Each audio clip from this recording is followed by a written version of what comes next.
محمد محمد محمد رسول الله رسول الله رسول الله محمد رسول الله يا قلبي يذكر أحمدا أين الهدى مفني العدا برا كريما محسنا ظهر العطايا والجدا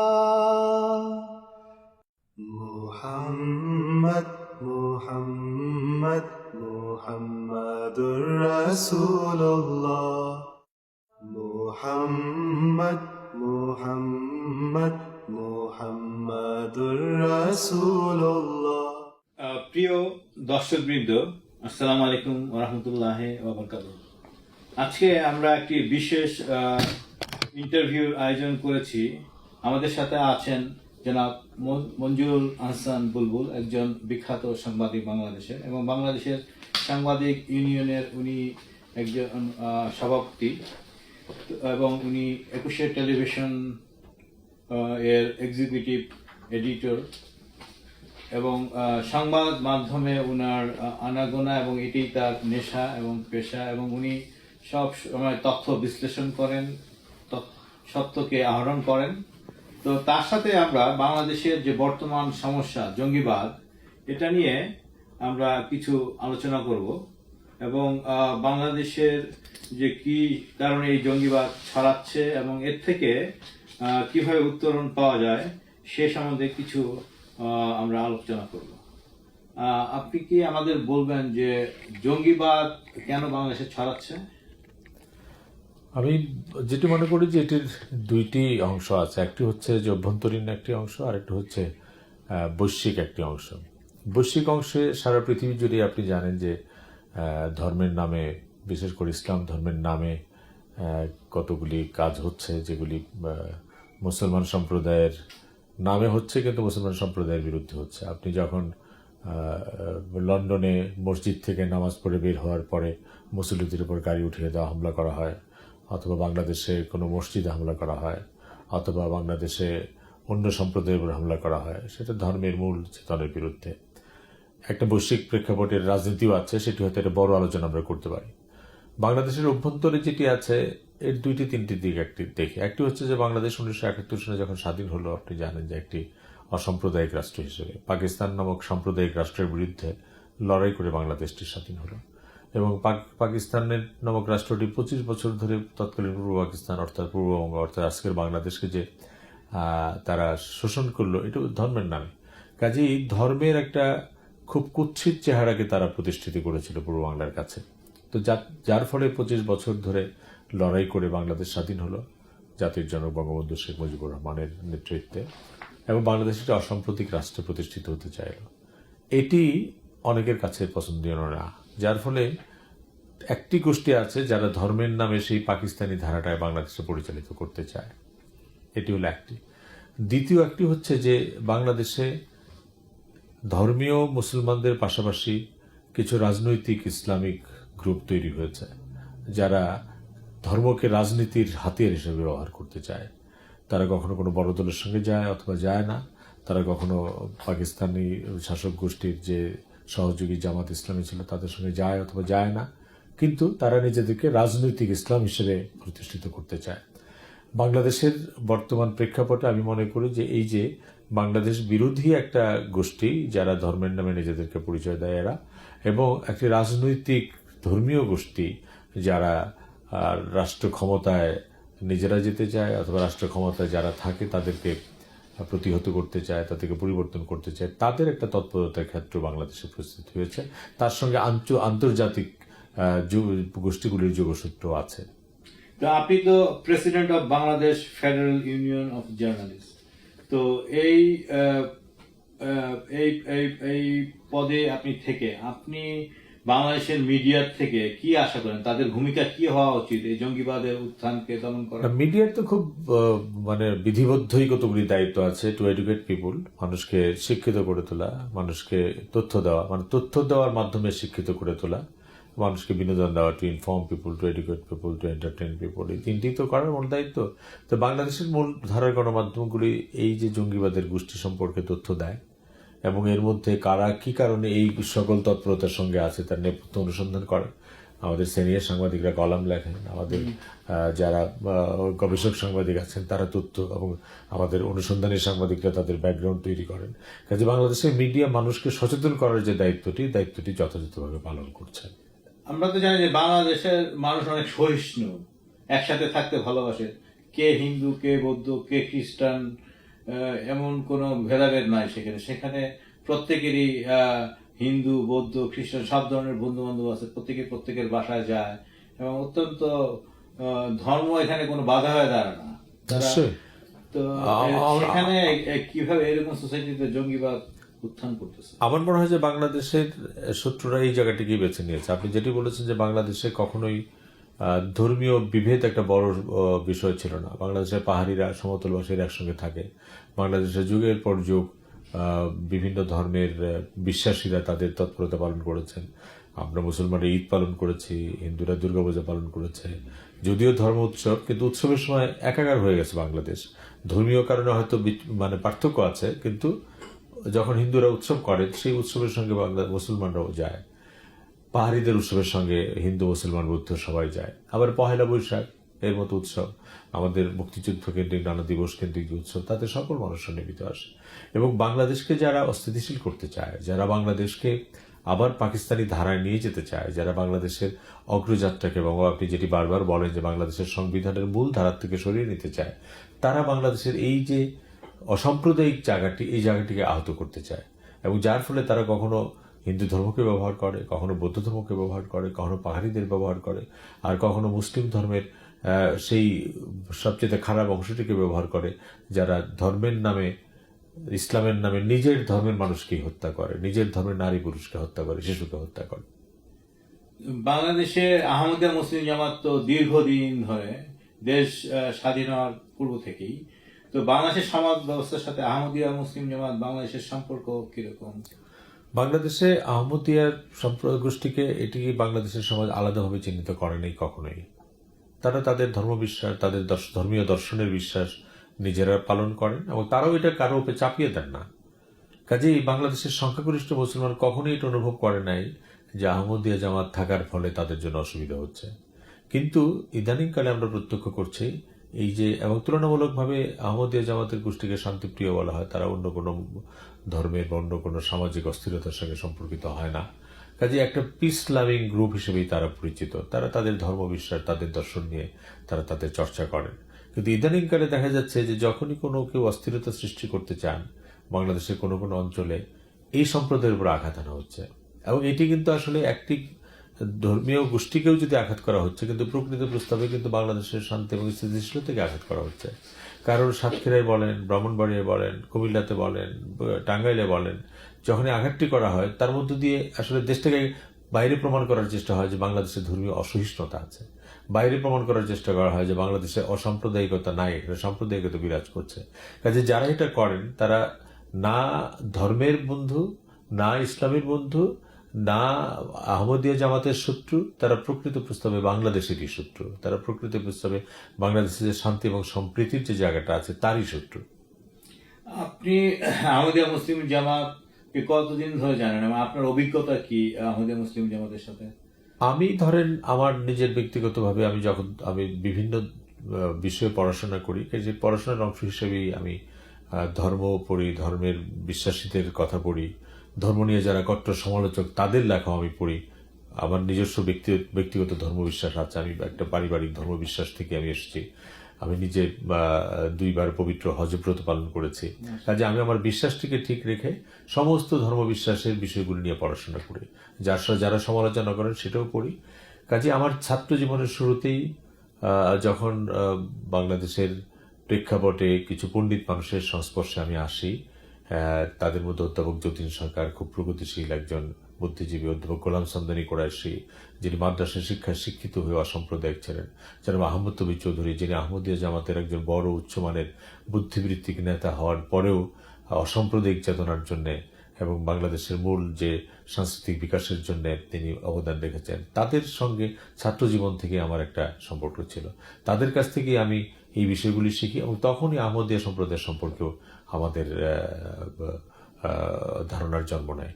পরবর্তীকালে আমরা প্রত্যক্ষ করেছি, আমি ব্যক্তিগতভাবে প্রত্যক্ষ করেছি বাংলাদেশের সমস্ত প্রগতিশীল আন্দোলনের সঙ্গে, বাংলাদেশের মুক্তিযুদ্ধের ধারার সঙ্গে, বাংলাদেশে যারা ধর্মকে নিয়ে ব্যবসা করেন, ধর্মকে যারা বাংলাদেশের মুক্তিযুদ্ধের বিরুদ্ধে ব্যবহার করেছিলেন, মওদুদিপন্থী যারা ধর্মীয় শক্তি, তাদের বিরুদ্ধে যখন আমরা দাঁড়াই, তখন দেখেছি তার সঙ্গে আহমদিয়া জামাতের দর্শনের একটা মিল খুঁজে পাই, যে তারা আমাদের মিত্র শক্তি হয়ে দাঁড়ায়।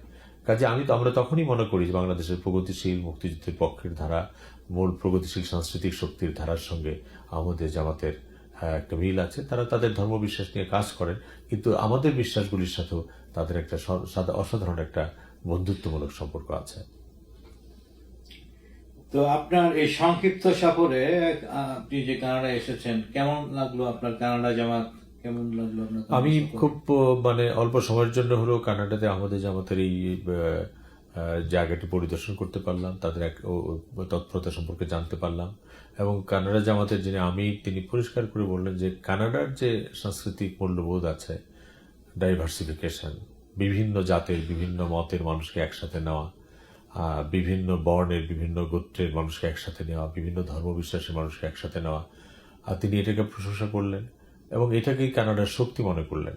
এবং আমিও মনে করি যে কোনো সমাজের শক্তি কিন্তু হচ্ছে এটি, যে বিভিন্ন ধর্মমতের মানুষ একসঙ্গে থাকবে, বিভিন্ন গোত্রের মানুষ, বিভিন্ন রঙের মানুষ একসাথে থাকবে। কাজেই এই যে কানাডার মূল রাষ্ট্রীয় যে মূল্যবোধের সঙ্গে এখানকার আহমদিয়া জামাত যেভাবে কাজ করছেন, তার সঙ্গে আমি মনে করি যে বাংলাদেশেও আমরা যেরকম একটা অসাম্প্রদায়িক, একটা অহিংস রাষ্ট্র, শান্তিময় রাষ্ট্র গড়ে তুলতে চাই, তার সঙ্গে আমি এখান থেকে সেই মূল্যবোধ অনেক কিছু নিজের মধ্যে ধারণ করলাম। নিশ্চয়ই আমরাও একটা শান্তিময়, সম্প্রীতিময়, অসাম্প্রদায়িক বাংলাদেশ গড়ে তোলার ক্ষেত্রে এই যে ভ্যালুসটি, এই যে মূল্যবোধটি, সেটা আমাদেরকে শক্তি যোগাবে। একজন বাংলাদেশি এবং বাংলাদেশের এটাও আমাদের প্রত্যাশা।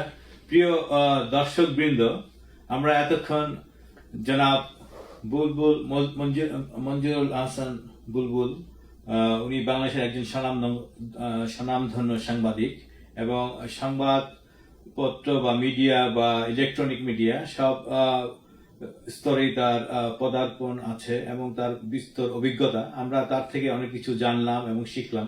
আশা করি আপনারাও তার এই প্রশ্নের উত্তর থেকে অনেক কিছু জানতে পারলেন, যেটা আপনাদের জীবনে কাজে লাগবে। ধন্যবাদ বুলবুল স্যার আমাদের সাথে থাকার জন্য। ধন্যবাদ আপনার দক্ষতা, অভিজ্ঞতা, জ্ঞান, আমরা তাতে অনেক কিছু শিখলাম। আশা করি আবার দেখা হবে আপনাকে। নিশ্চয়ই আমরা কানাডায় আপনাকে দেখতে পারবো এবং উপকৃত। আসসালামু আলাইকুম।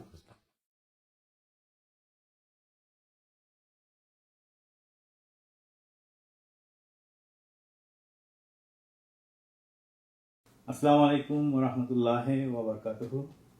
Dear MTA viewer, we are here for an exclusive interview session, and we are going to talk with Mr. respected National Amir of Ahmadiyya Muslim Jamaat Canada, and we have the honor to have our distinguished guest, Mr. Manjurul Ahsan Bulbul, and prominent journalist from Bangladesh, and he is the president of the Federal Union of Journalists in Bangladesh and executive editor of Ekushe Television.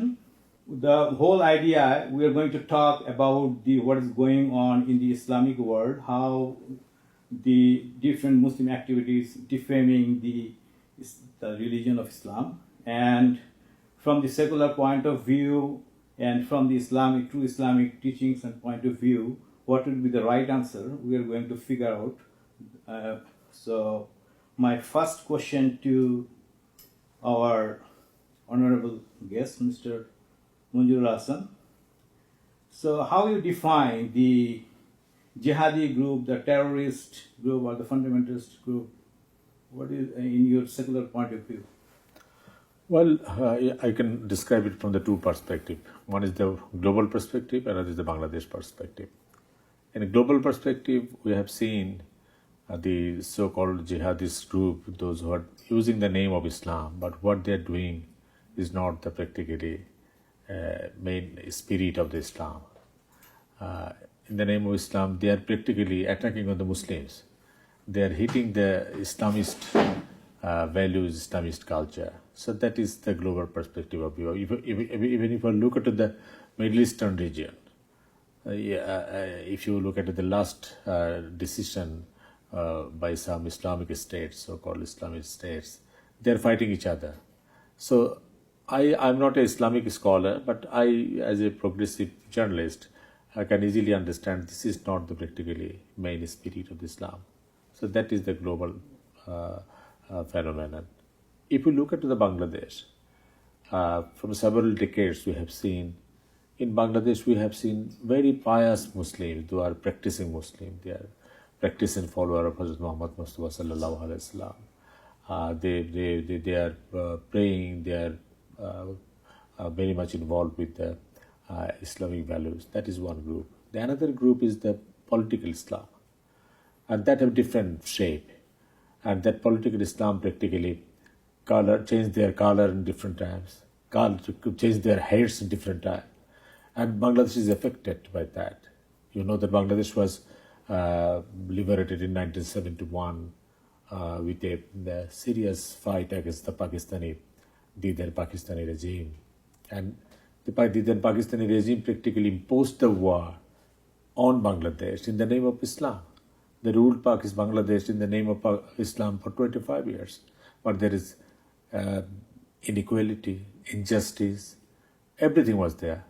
That practically provoked the then eastern part of Pakistan to practically realize their position.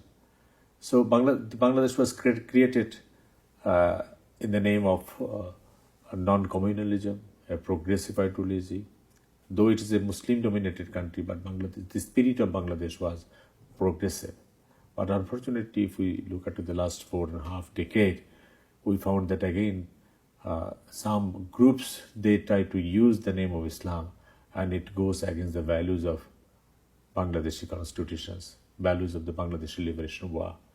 And some of that group have some links with the Pakistani, that militant group, Maulana Maududi, that is in regional and in global context that is linked with the imperialist group. Okay, we'll come back to you again to learn more.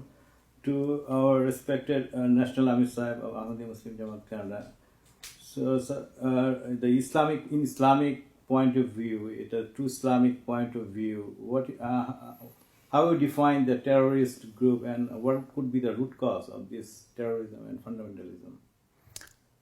You have named the terrorist groups as jihadi groups, and it's a common misunderstanding in some part of the Muslim world that what they are doing is jihad. Nothing could be farther from the truth.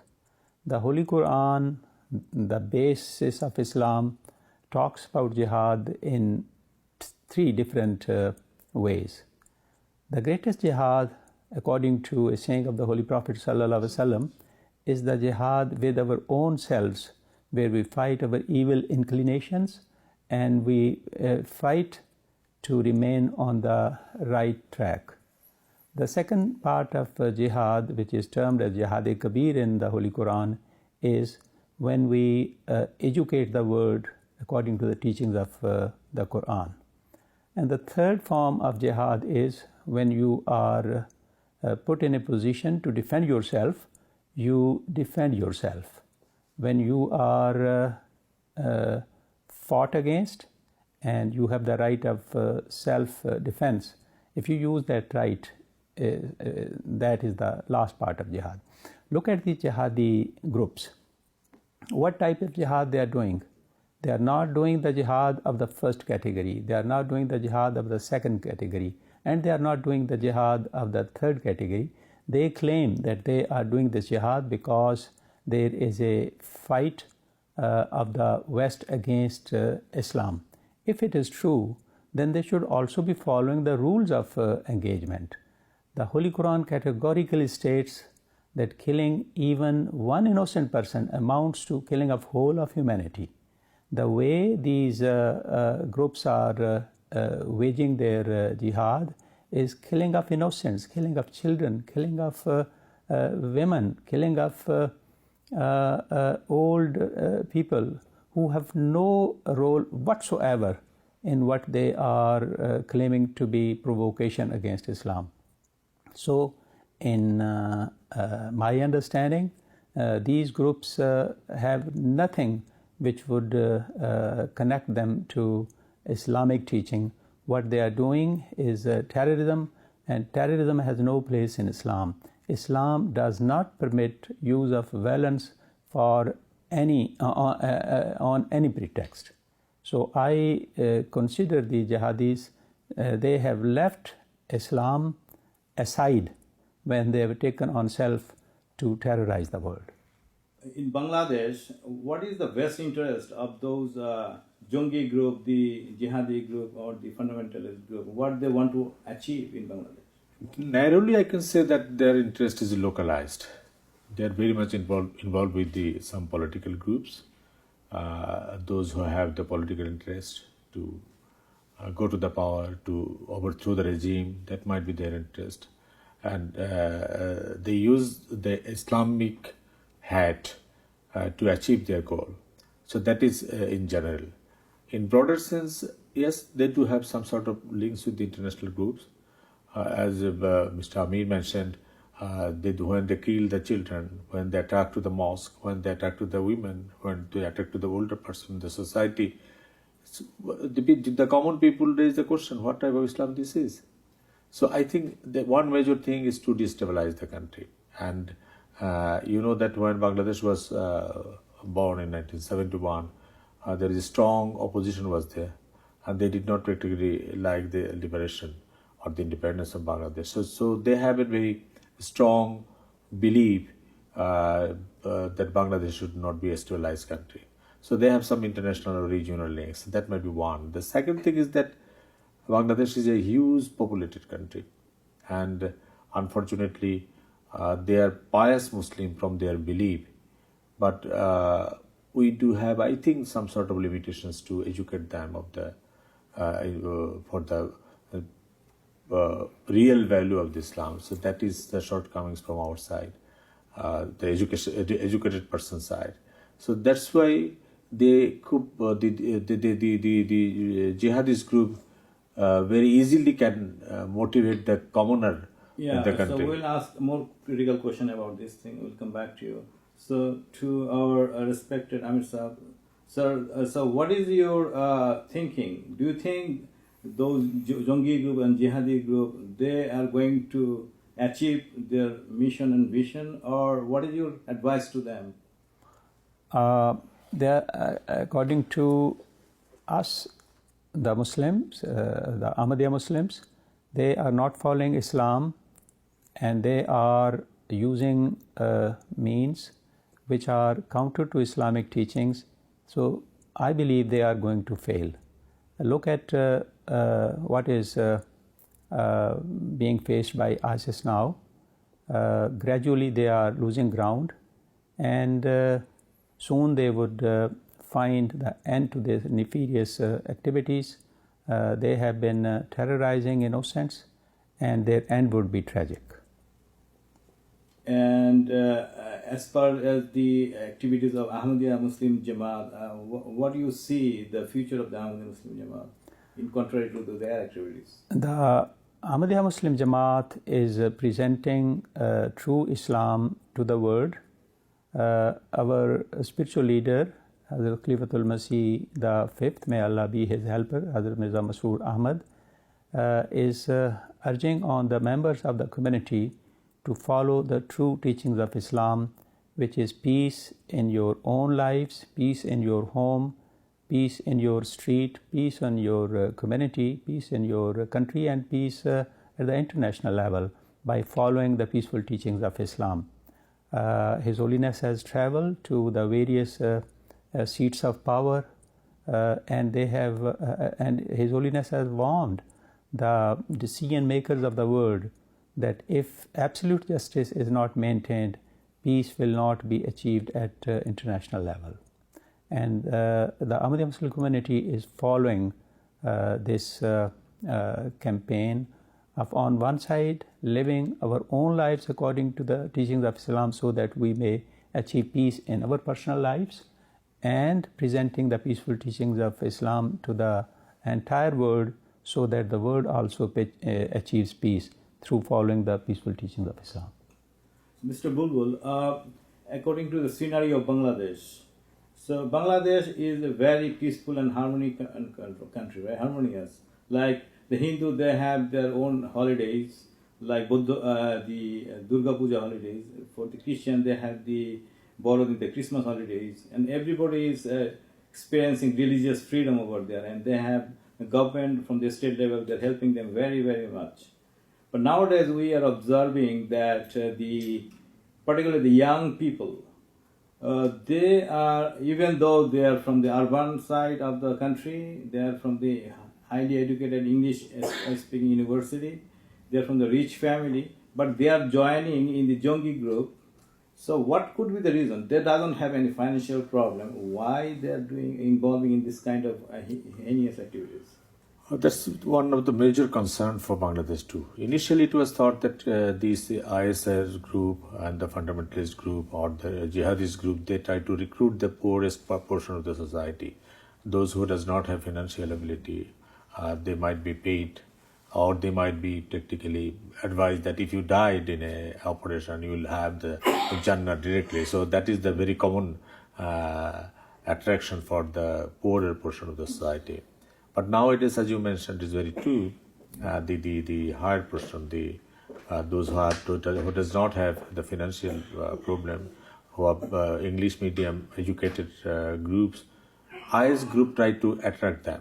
I think the major question is about the real absence of the real Islamic education in the society.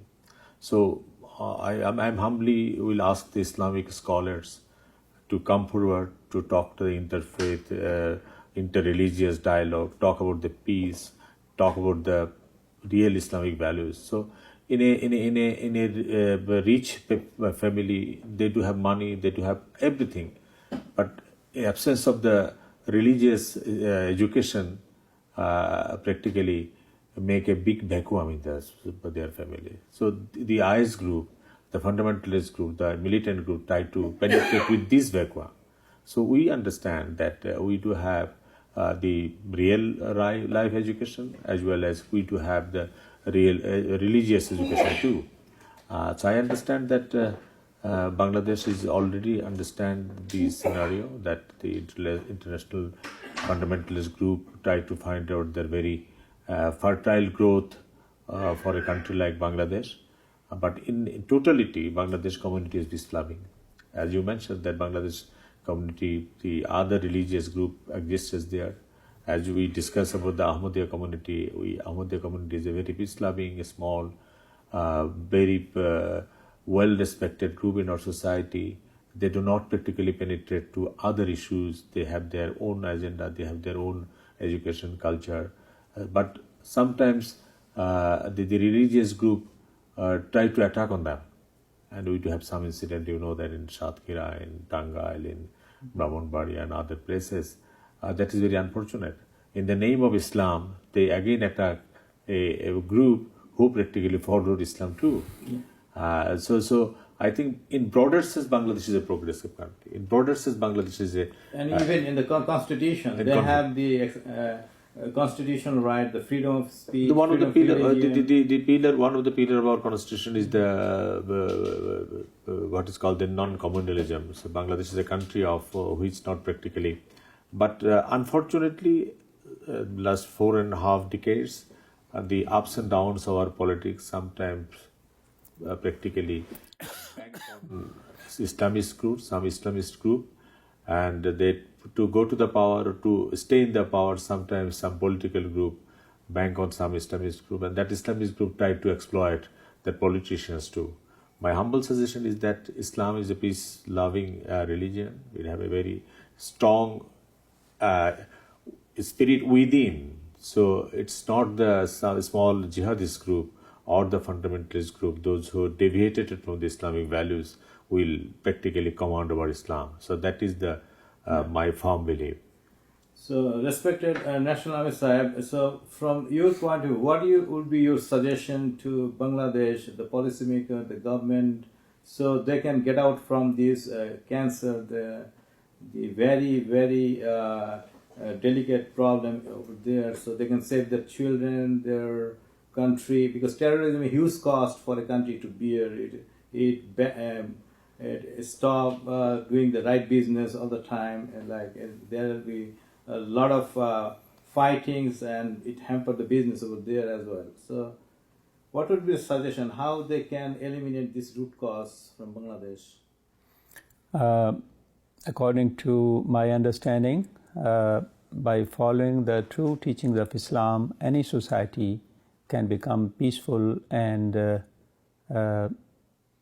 Bangladesh can also follow this route.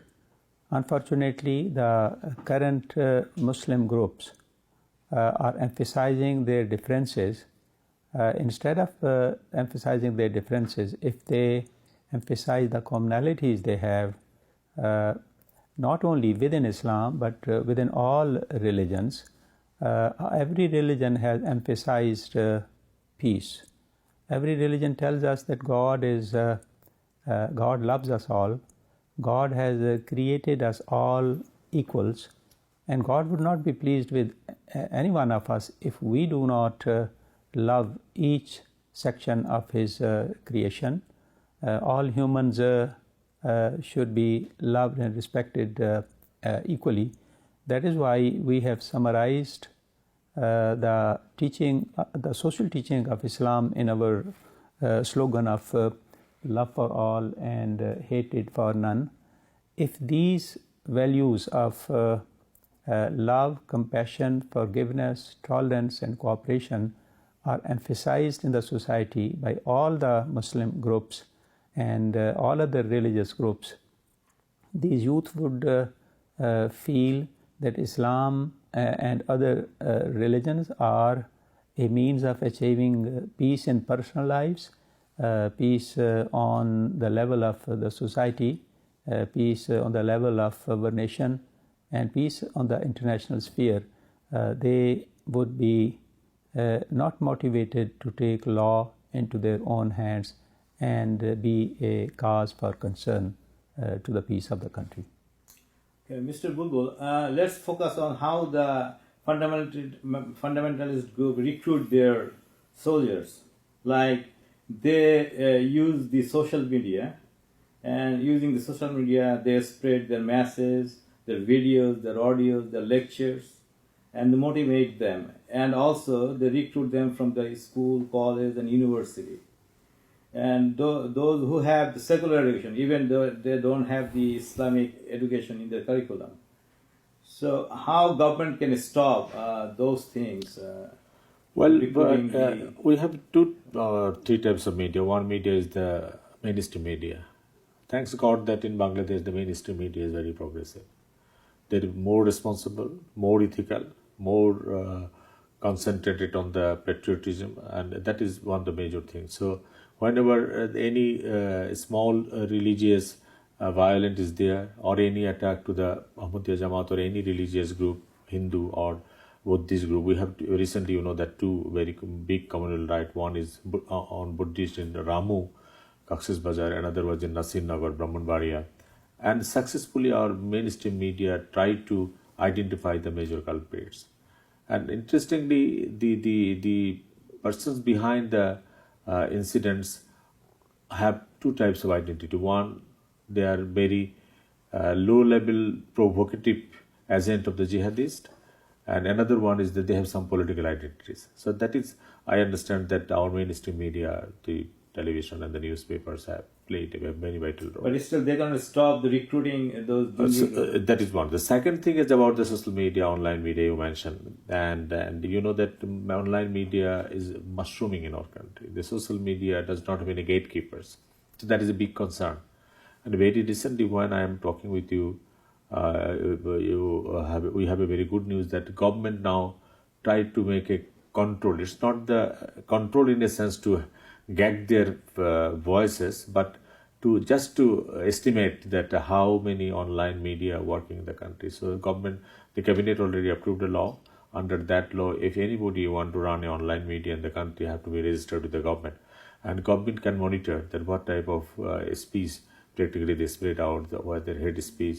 But you know that as the fundamentalist group have enough money, enough international link, they have well qualified to use the modern technology.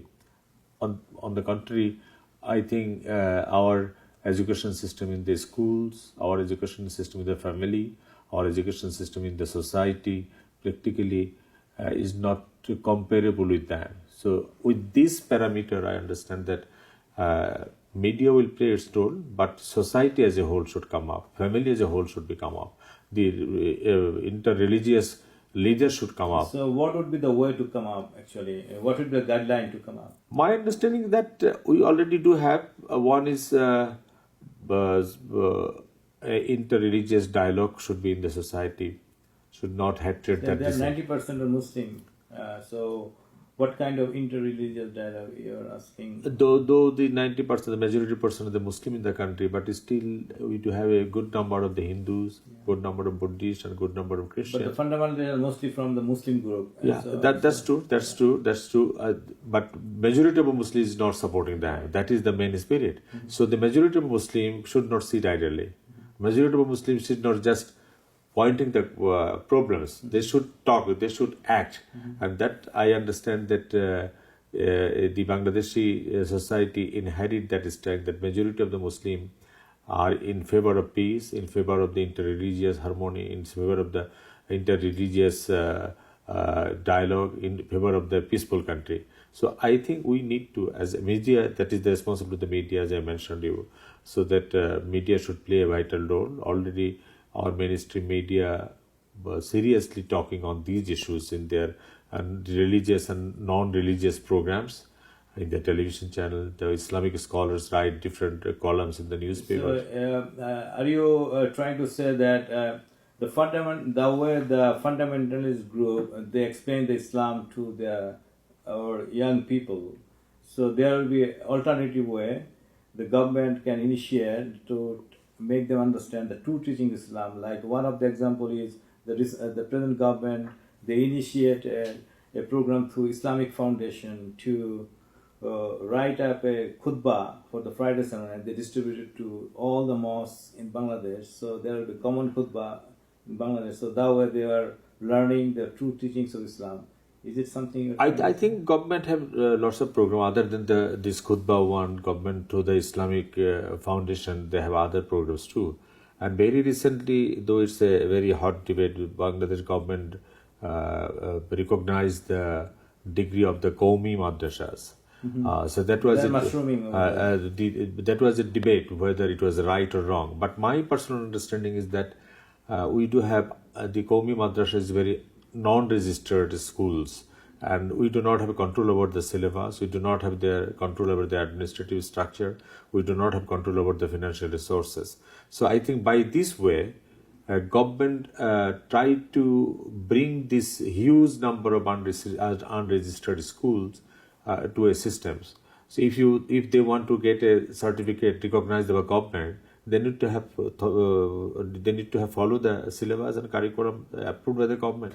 They need to have approved the financial administration of the institutions. I think it's a very positive step from the government side, and by that way, government addressed practically a huge number of Islamic group who practically previously feel that they are ignored, and practically fundamentalist group try to think that these are their constituencies. I think it's a very good initiative by the government to bring these constituencies in their arena, and I understand frequently government can have their board penetration over the syllabus, curriculum and other things, and by this way a good number of Qawmi madrasas will be in the government side, I mean against of the jihadist side. And other things about the role of the mosques, not only the khutbahs. I think when there is suppose this is the month of Ramadan, when there are lots of discussion is going on, the Islamic scholar who ran the namaz there, they should have discussed these issues there, because the mosque is not isolated from these social problems. So I think my understanding is that there are some positive initiatives we found out there, And in by and large, Bangladesh is a very solid, progressive society, a very solid, pious Muslims country. The pious Islamist persons cannot be a supporter of jihadis. So we do have lots of experiences that suppose the Islamic the conference when in Tabligh Jamaat organized in nearby Dhaka city, more than 2-3 million Muslims gathered together. We never feel that is a big threat to the society, because the pious Muslims come from around the country, around the globe, and they pay their tribute to their God, Allah. They perform their religious duty. But when a small jihadist group try to organize something, everybody became threatened. So I understand that this equation should be very clear. The majority progressive, majority non-communal, peace-loving group should come together and make isolated the Islamic jihadist group. And this majority group should teach the real philosophy of the Islam in the society, the new generation. That is the only way to save our new generation and save our country. Okay, I come back to respected Amir Saab. I have a question. So here you are covering the Qawmi Madrasa side, but most of the recruiter are recruiting from the universities, and they doesn't have any curriculum about Islam, and they don't have any financial crisis or anything. But what could be the root cause they are inclining to terrorism, and how the university can stop the student to be radicalized? I think one of the reasons why the students of universities and colleges are attracted towards such activities is the need for having some adventure in their lives. If a student does not have a high objective in life to achieve, they are attracted by such adventure, because monotonous life has no fun. They are attracted toward these activities because these provide some excitement, some adventure, and the youth are in need of adventure, and positive thinking and good guidance through religious education provides us an objective. For example, a religious person, I would say that the reason why God has created us is to become good humans. The reason God has created us is to worship God, and worship God doesn't mean only praying 5 times a day or fasting. It means adopting the various attributes of God. For example, God is merciful. A person would be worshipping the merciful God when he adopts the color of mercy in his life. So if we provide this guidance to the youth right from the beginning, so that they have an ideal to achieve, they have an objective in their lives to achieve, then their energies would be channeled to that goal. But majority of the youth in colleges and universities, they do not have any good objective in their lives. This void makes them prime targets for these ideologies, which violent ideologies, which provide some adventure in their lives. That is why they are attracted, and the solution for this is that we provide them alternate, good, healthy activities and some very high ideals to be achieved in their lives. So do you want to add something with our time? I do fully agree with this statement. I'm sure that the youth boys and girls do not only sit idly and listen the speeches made by the senior like us. They have the different lifestyle. And I understand that Islam does have answer on that. If you could not, and if we fail to bring this real philosophy of Islam to them, the other portion, I mean the jihadist group, can bring the notorious interpretation of the Islam and bring them to their camp. So I do understand that they need the colorful life, they need the colorful interpretation of the life, and that should be make a balance with the religion. I do agree with him. So, from the research, those who do research about the terrorism and those who try to dig into it and figure out the root cause of this terrorism, and some of the findings are they found that the lack of justice in the world, and there is the racism, other is the responsibility of the West, what they did in the Middle East, and there is motivation.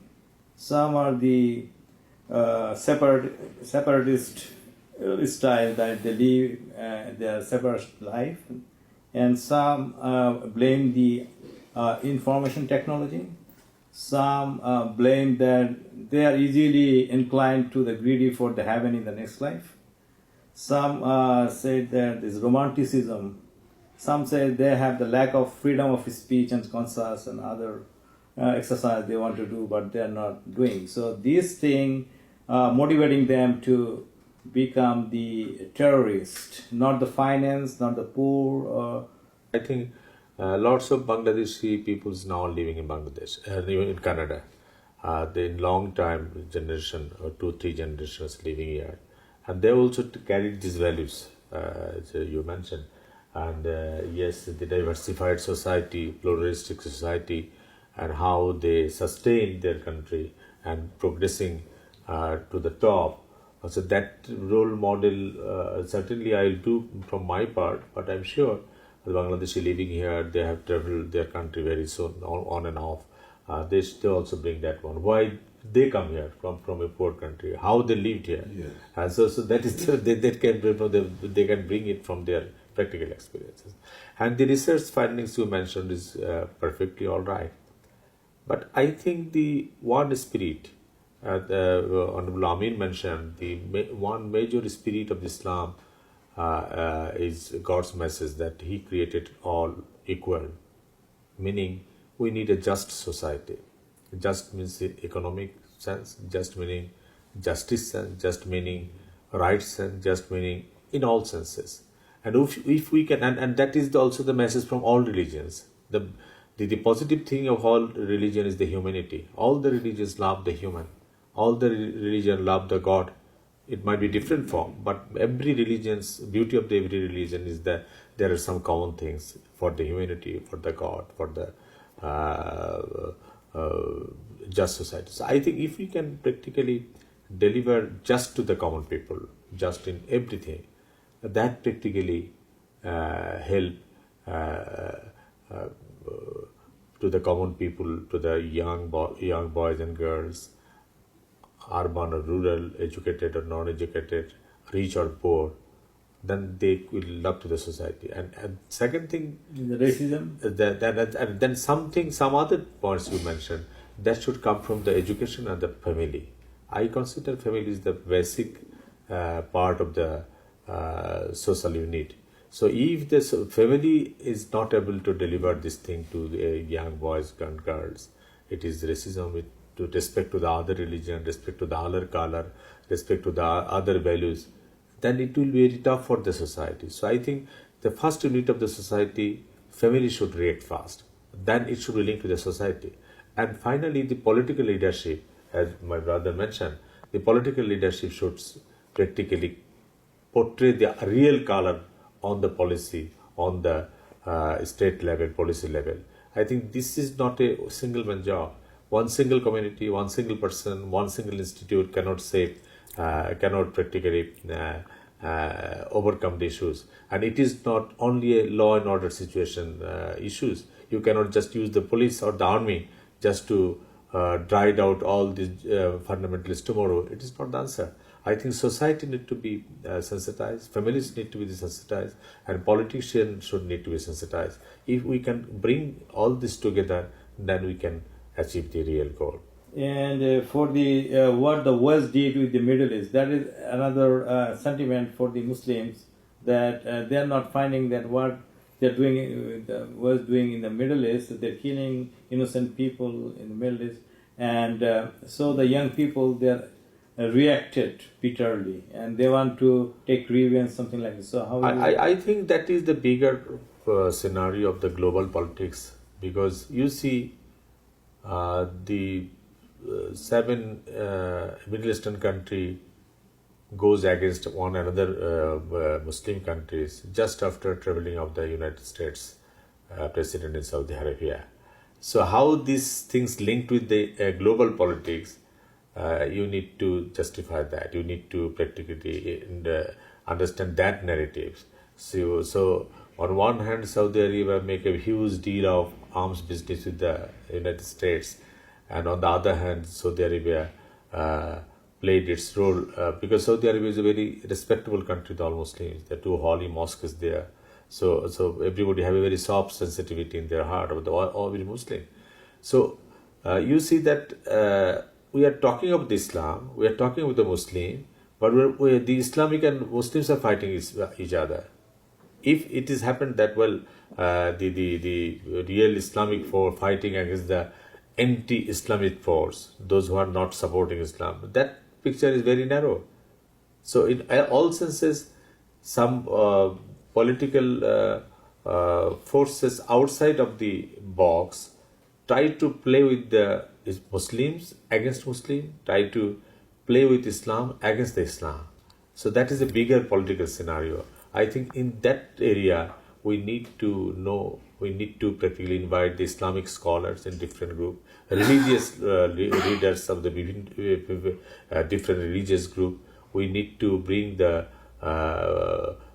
different religious believer group to come together and just come to a conclusion that how to face this bigger notorious political scenario of the globe now. And how about the separatist Muslim group like Al-Sabah and other groups? They're separate. Why? How you can stop the separatist? I think these are the very localized problem. If you look at the Islamist group in the Philippines, if you look at the problem of the Kashmir in India and Pakistan, these are the very localized thing. So I can't give you a very globalized solution of the problem. Everybody need to see locally and how you can solve the problem. If I say Pakistan is just, then India will be reacted differently. If I say that India is doing the correct thing, then the Pakistan will react. So I think every society have their own reality, and every groups have their own perspective to fight it. But if the society we can made out of the justice in the spirit of different religious believing group, I think that could be one answer. That if we could, again I mentioned that if we could deliver the justice to the common, justice to the groups, justice to the every racial groups even, that my brother mentioned about the Canada, that they respect each other, they respect each other's values, they respect each other's color, they respect each other's culture. That is the model. That is the model to have a very peace model of the peace-loving society. So if I come back to to you, Mr. President of Ahmadiyya Muslim Jamaat Canada. So from the true Islamic point of view, what is the teachings of the Holy Quran about the justice in all levels? You have mentioned injustice and racial discrimination and some other factors which are apparently responsible for rise of extremism in the world. From Islamic perspective, I would say that some actions are required by the politicians, the decision makers, as our honored guest Mr. Bulbul has indicated, and some action has to be taken by the religious scholars for providing right guidance. For example, if there is injustice, if there is discrimination, how should the society react to it? Islam provides complete guidance for us in all walks of our life. One principle which we should invoke is that Islam does not permit taking law into our own hands to fight injustice. We should pursue only peaceful means and lawful means for reacting against injustice. A time would come that the society as a whole would react very spontaneously to wherever injustice is being practiced. Similarly, the racial discrimination, discrimination on basis the various basis which people sometimes play, that should also be countered through the religious and moral teaching. And I earlier referred that God has created us all equal. God loves us all. And the highest objective in the life of a Muslim is that God is pleased with him. And he should be made to know that you cannot please God unless you love all his creation equally. So it again brings us back to the slogan of the Ahmadiyya Muslim Jamaat, which summarizes this teaching, is that we should have love for all and we should harbor no hatred for anyone. Of course, we hate bad actions, bad policies, but we do not hate the unfortunate person who is practicing hatred. He is to be helped. He is to be educated that this is poison. If you harbor poison in your heart, it is first going to harm yourself. And the other perspective we have mentioned that by grace of Allah, Canadian society is presenting a model for rest of the world. It was in this background that the spiritual leader of the Ahmadiyya Muslim Jamaat, the fourth Caliph, Hazrat Mirza Tahir Ahmad, may Allah have mercy on him, when he visited Canada, he said, I pray that may Allah make Canada the whole world, and may the whole world become Canada. So this is a beautiful tribute by a spiritual leader to the Canadian society. And on this occasion, I would say that when Canada is celebrating its 150 anniversary, may Allah enable this model to further develop and further become a beacon of hope and inspiration for the other nations also to follow.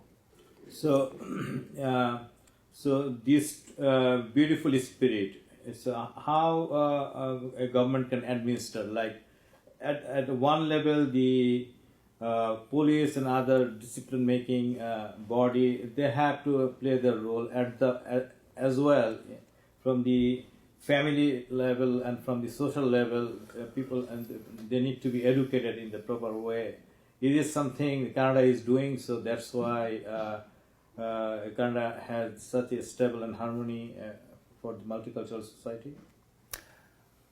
My view is that if there are 10 people living in harmony and the 11th person comes in, he would be influenced by what is being practiced there. This Canadian society has evolved over a period of time. They were all a society of immigrants from various parts of the world. They found that they can progress only if they respect one another, if they love one another, accommodate one another, help one another, and practice compassion in their relationships. It would be good for them, and it has proved good for them. So as new immigrants are coming here and they are finding Canada as a model of societal justice and harmony, they are also adopting these values. So it's a natural process. When the majority is practicing something, the people who come from outside, they also see it and they appreciate it and they practice it. So, sir, Mr. Bulbul, so what is your view, what do you want to add as he explained how the Canadians are doing and how we can share these experiences in Bangladesh as well? I think it's a very cultural thing. As Honorable Amin mentioned, it's a very cultural thing. The culture developed by the Canadian society is a huge liberal. They invited other parts of the world to come in, but their cultural values is so strong that they influence the people coming in. So that is the practical strength of the society. So my understanding is that if any country in the world wanted to be more civilized, more culturally diverse, more pluralistic society, their own cultural foundation should be more solid. Not saying that every country of the will be copy of Canada, Exactly. or it is not possible that Bangladesh will tomorrow will become the Canada.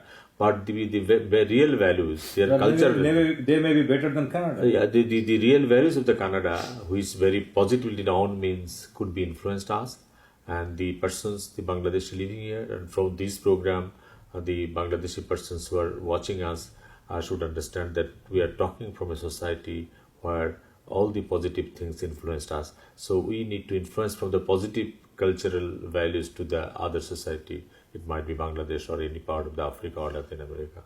So, dear viewer, so we have a very nice conversation about the radicalization, what is going on in Bangladesh and the rest of the world, and what could be the solution in secular point of view as well as Quranic and Islamic teachings point of view. If I am sure you have enjoyed all this conversation, and you can share this learning in your family, in your society, in your friends. So the two teachings of Islam or two teachings of secularism can spread in your every sphere of your life, and it can bring peace in the society and individual level as well in the country level. Thank you very, very much for being with us. Assalamu alaikum wa rahmatullahi wa barakatuh. Alaikum salam wa rahmatullah.